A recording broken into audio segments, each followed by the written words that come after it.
नमस्कार दोस्तों, स्वागत है आप सभी का आपके अपने YouTube channel event hub math में। तो दोस्तों, जैसा कि आप सभी को बता दें हम कि जो है सीटेट मैथ्स के 2 वीडियोस हो चुके हैं। ये हमारा तीसरा वीडियो है जिसमें हम आज टाइप्स ऑफ नंबर के बारे में पढ़ेंगे और जानेंगे कि नंबर्स होते कितने प्रकार के हैं। तो सबसे पहला हमारा जो आता है प्राकृतिक संख्या है, जिसे हम लोग नेचुरल नंबर कहते हैं इंग्लिश में। तो नेचुरल नंबर देखिए होता क्या है। सबसे पहली बात तो आप लोग बचपन से जानते होंगे, जब आपके मम्मी पापा या कोई भाई बहन आपसे कहता होगा कि बेटा गिनती सुनाओ, तो आप गिनती तुरंत फट से सुना देते थे अगर आपको काउंटिंग आती थी 1 2 3 4 5 इस तरीके से एंड सो ऑन तक। मतलब कि जब आप काउंटिंग स्टार्ट करते हैं, काउंटिंग हमारी कहाँ से स्टार्ट होती है, 1 से स्टार्ट होती है और 1 से लेके जाते हैं हम लोग इन्फिनाइट तक की, मतलब गिनती खत्म ही नहीं होगी, ऐसे हम चलते चले जाते हैं। तो ऐसी संख्याएं हमारी क्या कहलाती हैं, प्राकृतिक संख्या, जिसको हम लोग नेचुरल नंबर कहते हैं। ठीक, और उसी के बाद अगर आप लोग जैसे ही काउंटिंग नंबर्स है 1 2 3 4 5 6 7 एंड सो ऑन, इसमें अगर हम लोग जीरो बढ़ा देते हैं, इसमें अगर हम लोग जीरो जो है बढ़ा देते हैं, तो ये हमारा क्या हो जाता है, ये हमारा हो जाता है आपका होल नंबर। क्या हो जाता है, होल नंबर, जिसे हम क्या कहते हैं, पूर्ण संख्याएं कहते हैं। क्या कहते हैं, पूर्ण संख्याएं कहते हैं। मतलब कि अब गिनती करने वाले में नंबर्स में, मतलब कि नेचुरल नंबर में हम जब जीरो को ऐड कर देते हैं तो हमारा जो है वो होल नंबर हो जाता है। उसके बाद हम आते हैं, देखिए अगला टाइप है हमारा इंटीजर्स। इंटीजर्स क्या होता है, देखिए इंटीजर्स में 3 चीजें होती हैं। एक तो होता है पॉजिटिव, दूसरा निगेटिव और एक थर्ड है हमारा जीरो। हम क्या करते हैं, जीरो लिखते हैं, जीरो के बगल में पॉजिटिव ऑफ नेचुरल नंबर, मतलब कि positive of natural number. Natural number का क्या कर लेना है, हमें पॉजिटिव कर देना है, मतलब कि यहाँ प्लस प्लस लगा देना है सब में। उसके बाद इस तरीके से और यहाँ आके लिख देना है, ठीक, और कॉमा देते जाना है हमें, ठीक। उसके बाद कॉमा +5 ऐसे ऐसे एंड सो ऑन। फिर उसके बाद निगेटिव ऑफ नेचुरल नंबर, मतलब कि अब ये जो प्लस था इसको हम माइनस बनाते हैं, ठीक, ये आपका माइनस हो गया। अब उसको इस साइड लिख लेते हैं, -1 -2 -3 -4, इस तरीके से आपका जो है इन्फिनाइट तक। ये आपका हो गया पूर्णांक। पूर्णांक 2 प्रकार के होते हैं। पहला आपका होता है पॉजिटिव इंटीजर और दूसरा होता है आपका पहला होता है हमारा पॉजिटिव इंटीजर और दूसरा होता है हमारा निगेटिव इंटीजर। जब हम जीरो में positive of natural number and negative of natural number को ऐड कर देते हैं, मतलब कि मिला देते हैं, तो ये हमारा क्या हो जाता है, पूर्णांक संख्या हो जाता है, मतलब कि इंटीजर्स हो जाता है। तो इंटीजर दो टाइप्स के होते हैं। एक होता है हमारा धनात्मक पूर्णांक, एक होता है हमारा ऋणात्मक पूर्णांक। तो 2 टाइप्स के आपके इंटीजर्स होते हैं। तो आप लोग सबसे पहली बात तो दिमाग में धसा लीजिए कि जब आपकी गिनती जहाँ से स्टार्ट होती है वो आपकी प्राकृतिक संख्या होती है। गिनती करने वाली संख्या में हम जीरो मिला देते हैं तो आपका ये पूर्ण संख्या, मतलब कि होल नंबर हो जाता है। और पूर्णांक में जब हम पॉजिटिव और निगेटिव फॉर्म को जीरो के साथ ऐड कर देते हैं तो ये हमारा जो है पूर्णांक संख्या हो जाता है। इसके आगे हम लोग डिस्कस करेंगे कि इसके क्वेश्चंस किस तरीके से आते हैं, ठीक है। अब हम लोग आते हैं सम संख्या।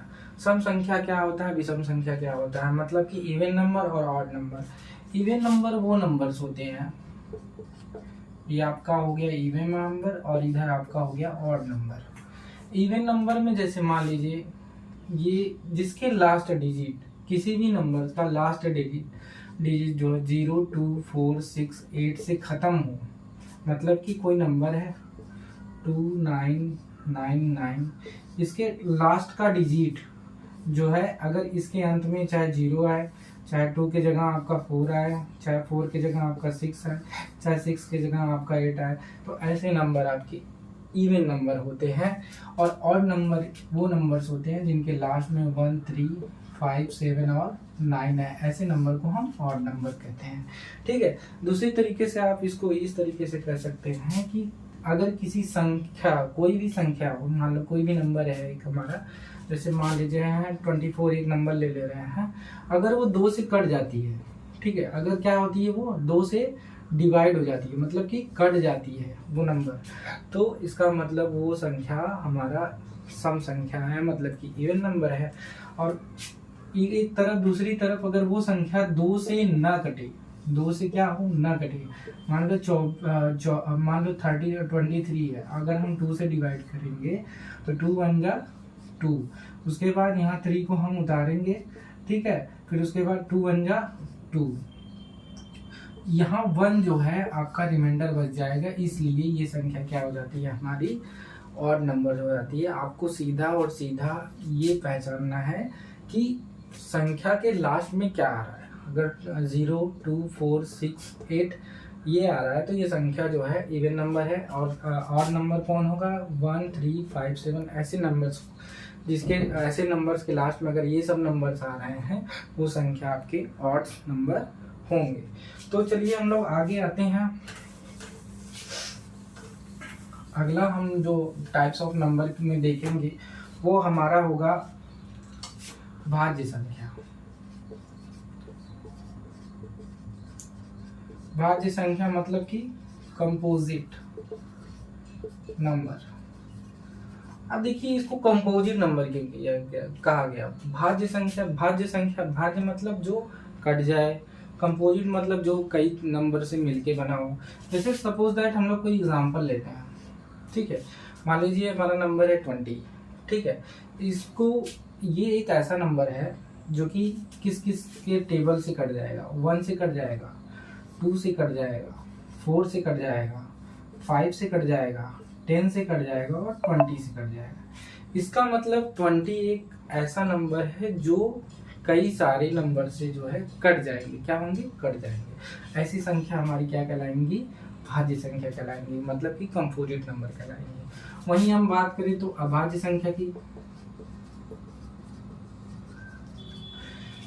कहने का मतलब कंपोजिट नंबर वो थे जिनके एक से अधिक गुणनखंड हो, जैसे कि 1 2 4 5 10 20, मतलब कि कई नंबर से एक नंबर कई नंबर से भी कट रहा है तो वो क्या कहलाता है, हमारा कंपोजिट नंबर।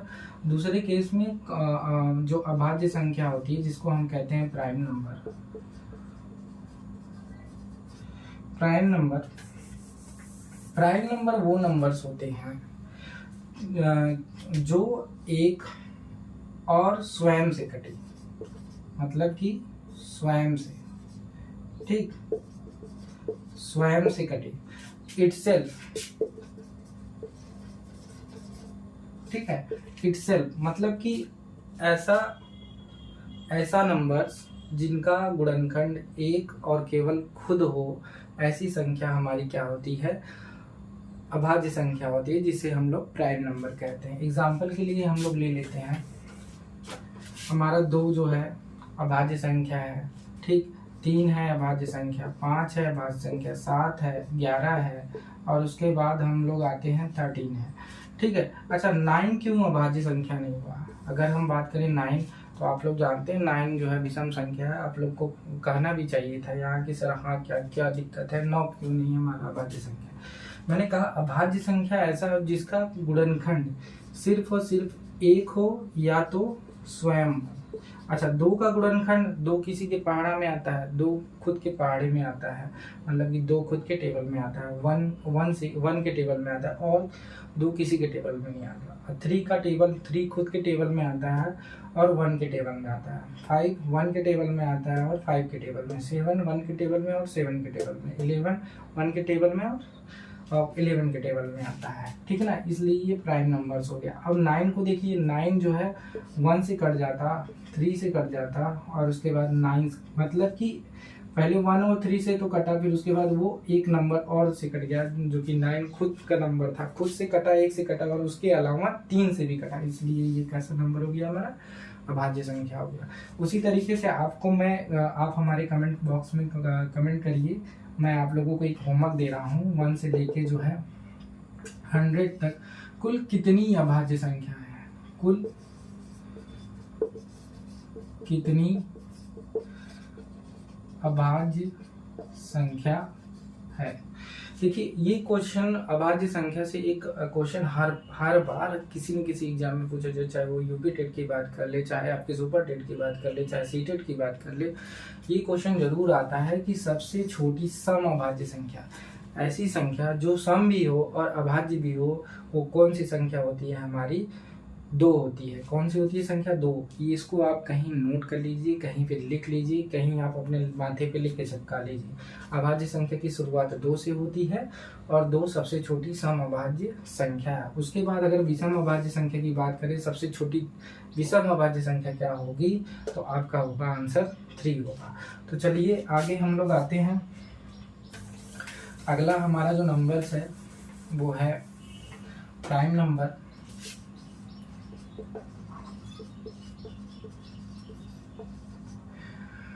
प्राइम नंबर नहीं, रेशनल नंबर।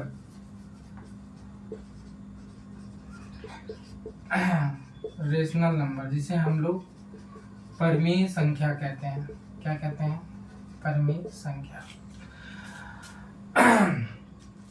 देखिए रेशनल नंबर क्या होता है?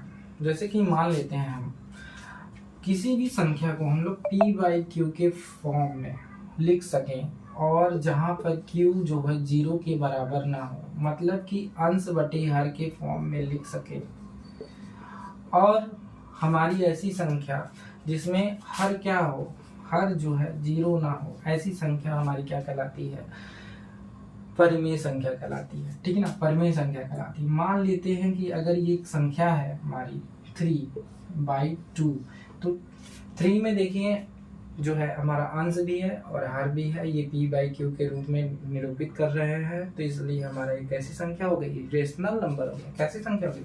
Rational number. अब मान लेते हैं आपसे सीटेट का मूड घूमा और आपसे पूछ लिए भाई ये बताओ 5 कैसी संख्या? 5 क्या परिमेय संख्या है? 5 क्या परिमेय संख्या है?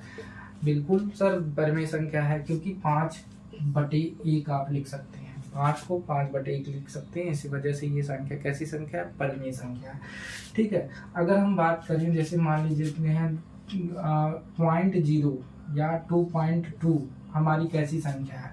2.2 जब आप देखिए, हम आपको आगे पढ़ाएंगे डेसिमल नंबर को हम, मतलब जो डेसिमल नंबर्स हैं उसको हम कैसे फ्रैक्शन में कन्वर्ट करते हैं। 2.2 को हम लोग जो है क्या लिख सकते हैं? किसके बराबर? 22/10। अगर 1 पॉइंट पे ये आपका डेसिमल है तो ये इधर खसकेगा, मतलब कि डेसिमल के बाद कितने अंक है? 1 अंक है, तो 1 लिख के आप 0 चिपका दीजिए, तो आपका ये 22/10। मतलब कि आप देखिए यहाँ अंश है, यहाँ हर है, जबकि हर क्या होना? 0 नहीं होना चाहिए किसी भी दशा में। ठीक है ना, तो यहाँ 22/10 हो गया। इसका मतलब कि जो भी डेसिमल नंबर्स होंगे, जो साधारण नंबर दिखेंगे, जैसे 532 मतलब 5432, ये कैसे नंबर्स हो गए आपके? ये आपका रेशनल नंबर हो गया।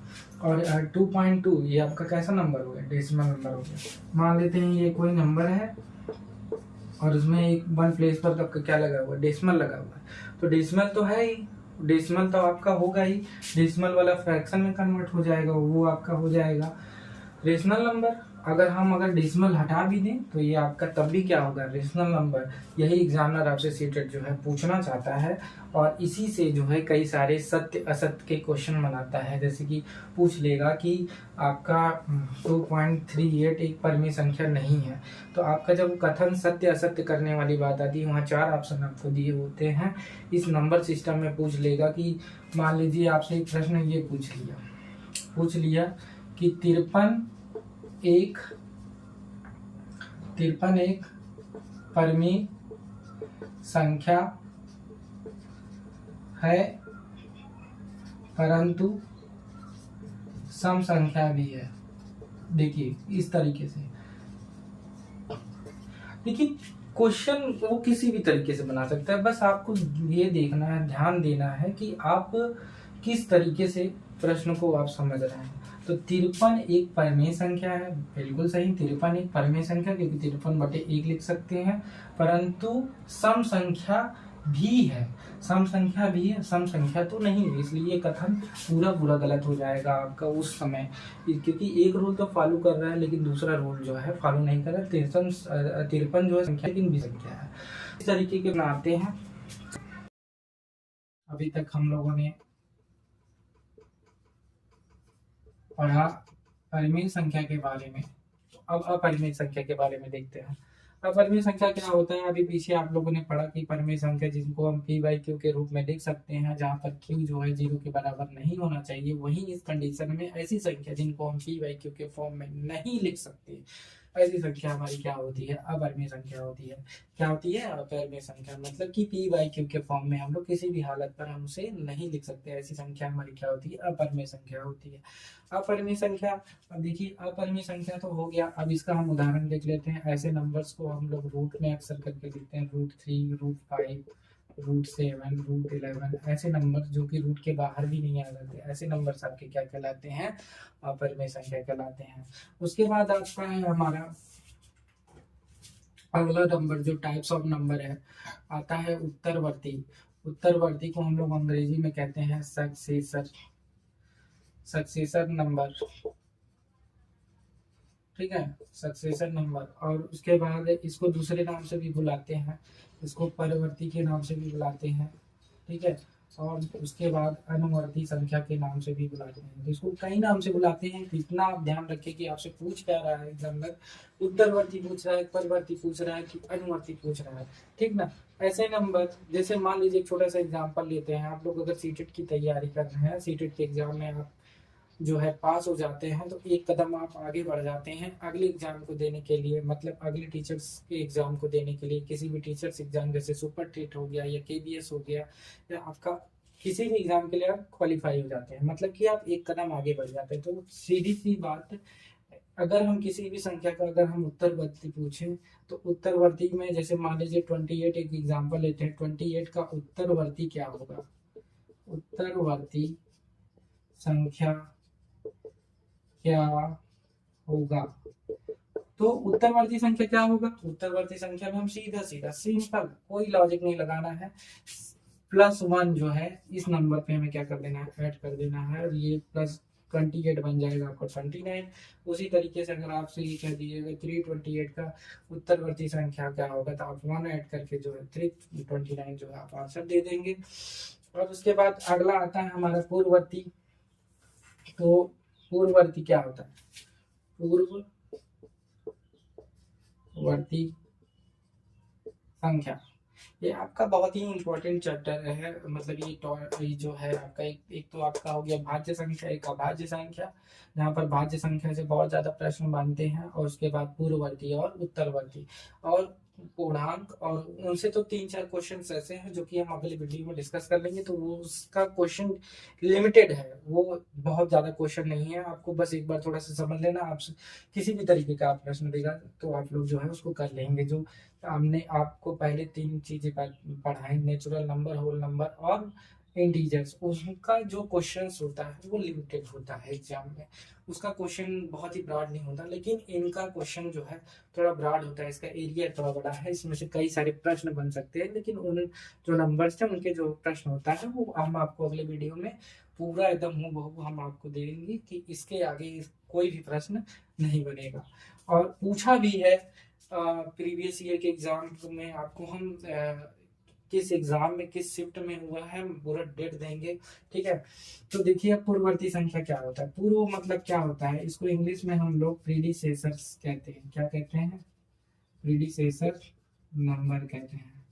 तो प्रीडिसेसर नंबर क्या होता है? पूर्ववर्ती, जैसे कि मैंने बताया आप सीटेट के एग्जाम की तैयारी कर रहे थे, आप एक कदम आगे केवीएस की ओर बढ़ गए, या आपने और कोई एग्जाम के लिए तो उसको सीटेट पास करना जरूरी था, तो उसके लिए आपको एक नंबर की जरूरत थी, तो आप सीटेट पास हो गए। अब एक नंबर आपसे अगर कम आ जाए तो आप सीटेट फेल हो जाएंगे, तो इसका मतलब कि हम -1 यहाँ से क्या कर देंगे?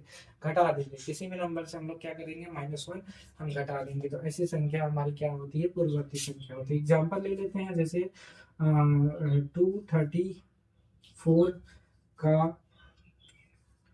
पूर्ववर्ती पूर्ववर्ती संख्या क्या होगा? तो क्या हो जाएगा? अब इसमें से क्या कर सकते, 234 में से हम -1 क्या कर देंगे, घटा देंगे, तो आपका हो जाएगा 233। मतलब कि उत्तरवर्ती में एक जोड़ना है और पूर्ववर्ती में आपका क्या करना है, एक घटाना है। एक क्वेश्चन आया था सन 2014 में कि 999 का उत्तरवर्ती, सन 2014 में एक क्वेश्चन आया था, मुझे याद है, ठीक है, का उत्तरवर्ती का पूर्ववर्ती क्या होगा। ये कथन में आया था, सत्य सत्य वाले कथन में, पूर्ववर्ती जो है 999 होगा कि 1001 होगा कि 1002 होगा कि 1000 होगा। ठीक है, इस तरीके से 4 ऑप्शन दिए हुए थे, आपसे यही प्रश्न पूछा था, उसमें से कौन सा आपका बेस्ट ऑप्शन है वही आपको देखना था। 999 का उत्तरवर्ती क्या होगा, 999 का उत्तरवर्ती होगा आपका 1000। उत्तरवर्ती का मतलब क्या होता है, हमको ऐड करना होता है। पूर्ववर्ती का मतलब क्या होता है, एक घटा देना होता है। का उत्तरवर्ती का पूर्ववर्ती मतलब 1000 का, अब पूछ रहा है कि पूर्ववर्ती क्या होगा, तो पूर्ववर्ती में आप 1000 में क्या कर देंगे, एक माइनस कर देंगे, तो आपका क्या आ जाएगा 999। आपका क्या आ जाएगा, उत्तर आ जाएगा। जो भी ऑप्शन आपका ये रहा होता, मान लीजिए ऑप्शन नंबर ए रहा होता, तो आपका ऑप्शन नंबर ए सही होता। तो इससे संबंधित हम सारे जितने भी क्वेश्चन हैं अभी तक, जितने भी सीबीटी एग्जाम में जो 23 में आपके हुए हैं, जो 21 में हुए हैं, जो 22 में हुए हैं, और उसके बाद जो प्रीवियस ईयर में जितने भी तरीके के क्वेश्चन बने हैं, वो सारे क्वेश्चन हम आपको अगले वीडियो में बताएंगे। तो आप क्वेश्चन को देखने के लिए हमारे चैनल पर बने रहें और लाइक शेयर सब्सक्राइब करना ना भूलें। और दूसरी चीज़ आपको बता दें कि हम अपनी वेबसाइट पर वीडियो लेक्चर से संबंधित हम क्वेश्चंस देते हैं। आप वहां जाकर आप अपनी जीमेल से साइन अप करके जो है आप उस क्वेश्चंस को जो है आप दे सकते हैं और आप आउटपुट प्राप्त कर सकते हैं। क्वेश्चंस जो है हम खुद बनाते हैं और खुद अपने वेबसाइट पर डालते हैं। वेबसाइट का नाम है eventhubmath.com। आप इवेंट हब मैथ भी लिख देंगे अगर गूगल पर, तो आपको वो वेबसाइट जो है ऊपर मिल जाएगी। तो दोस्तों ऐसी तरीके के और भी वीडियोस पाने के लिए आप हमारे चैनल पर बने रहें। थैंक यू दोस्तों।